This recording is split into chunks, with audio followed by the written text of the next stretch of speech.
tal soldar alumínio utilizando dois tipos de ondas totalmente diferentes na AluTIG 350? Então, se você não me conhece, meu nome é Mike Almeida. Eu já vou te ensinar a soldar chapas finas e até mesmo chapas muito grossas sem precisar fazer aquecimento da chapa ou se preocupar se a chapa vai empenar ou vai rasgar. Então, bora para o painel da máquina de solda que eu vou te mostrar passo a passo as funções que a máquina fornece para você. Então, bora lá! Então, a partir do momento que você liga o equipamento de soldagem, primeiramente o que você vai ter aqui é a regulagem da corrente. Então, você consegue fazer a variação da corrente na AluTIG 350. Então, você vai fazer todo o manuseio apenas utilizando esse botão central. Do lado direito, você vai ter a parte de TIG por alta frequência, TIG por lift arc e processo eletrodo revestido. O TIG por alta frequência, você não precisa encostar a sua tocha, o seu eletrodo de tungstênio na superfície do metal de base. Simplesmente por aproximação você faz a liberação do arco elétrico.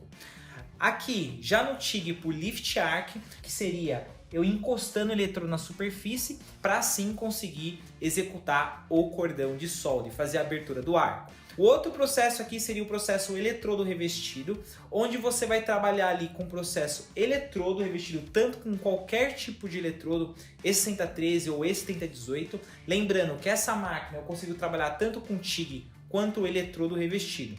Abaixo, do lado direito também, você vai ter a mudança ali da corrente. Então, o primeiro passo ali, o primeiro botão, ele vai trazer a informação de corrente contínua.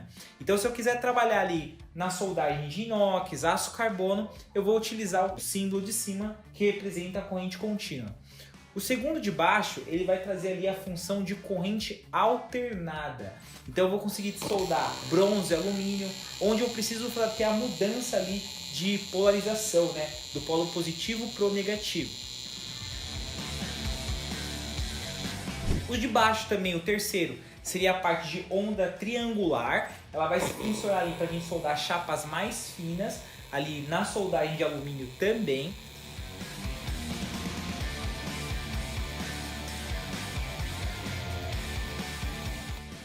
E aqui seria a parte da onda quadrada, onde a gente vai ter um tempo maior ali no polo positivo e também no polo negativo, né? Ele vai funcionar basicamente ali para soldagem de chapas mais grossas.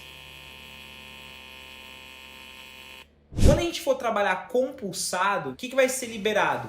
O painel central. Ao liberar o painel central, você vai ter aqui o pré-gás. O pré-gás ele vai liberar uma vazão de gás no início para fazer a proteção do cordão de solda.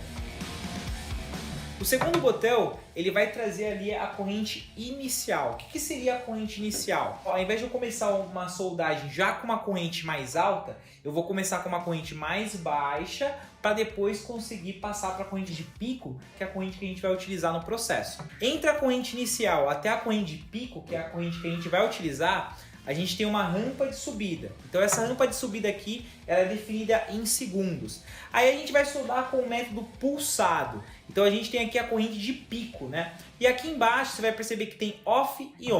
Para a gente transferir para pulsado, eu vou só inverter aqui, ó. Eu vou jogar para cima, girando para cima, ele liga o pulsado. Girando para baixo, ele desativa o pulsado, ok? Então, para girar o pulsado, entre a corrente de pico e a corrente de base, eu vou ter um pulso maior na corrente de pico mais alta e depois um pulso menor na corrente de base. Aí você vai perceber que vai ter a variação do cordão, ele vai aumentar e diminuir o arco, aumentar e diminuir o arco progressivamente. Depois, a gente vai ter aqui a largura do pulso. A maioria das vezes eu vou utilizar uma largura do pulso aqui de 35%. Você vai perceber que vai mostrar a porcentagem ali para soldar alumínio, tá? Entre 35% a 40%. E aqui a gente tem a frequência.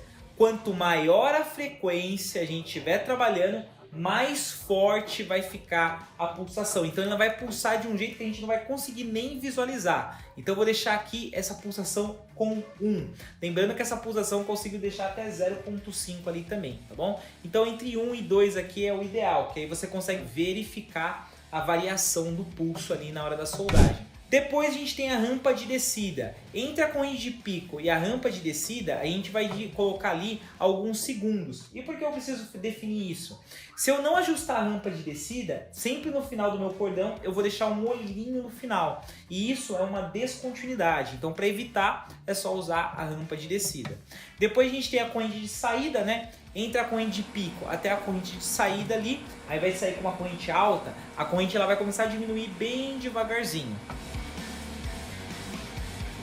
E aqui a gente vai colocar uma pós-vazão. A pós-vazão ela vai liberar uma quantidade de gás, gerando a proteção do cordão de solda no final. E aí a gente tem mais duas funções, que seria o balanço e a frequência em corrente alternada.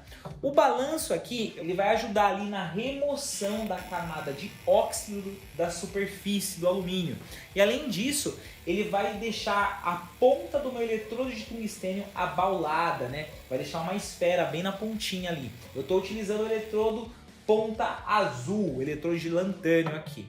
E a gente está utilizando uma frequência em corrente alternada. Você pode utilizar entre 130 a 160 Hz, tá? Quanto maior a frequência, maior vai ser a penetração ali na hora da execução do cordão de solda. Então sempre fique ligado com relação a essa parte, tá? Aqui em cima a gente tem o gás e a água, né? Dependendo se a gente for utilizar o cooler da máquina de solda, a gente vai colocar água. Se a gente for utilizar só o gás, a gente vai deixar na parte superior. Lembrando que a água, o objetivo dela é fazer a refrigeração da minha tocha na hora da execução do cordão de solda. Aqui embaixo a gente tem a função 2 tempos, 4 tempos e ponto. Como a gente vai trabalhar com pulsado, eu vou colocar aqui a função 2 tempos, onde eu vou pressionar o gatilho para poder executar o cordão de solda.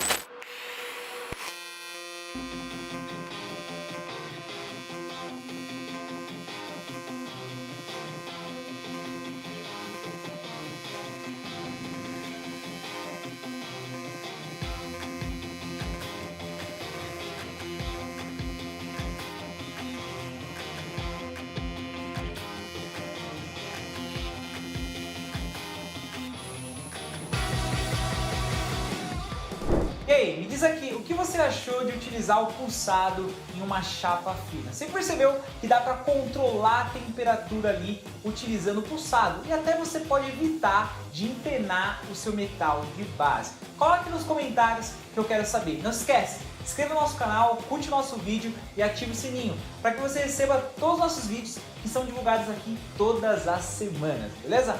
Forte abraço e nos vemos aqui no próximo vídeo. Tamo junto!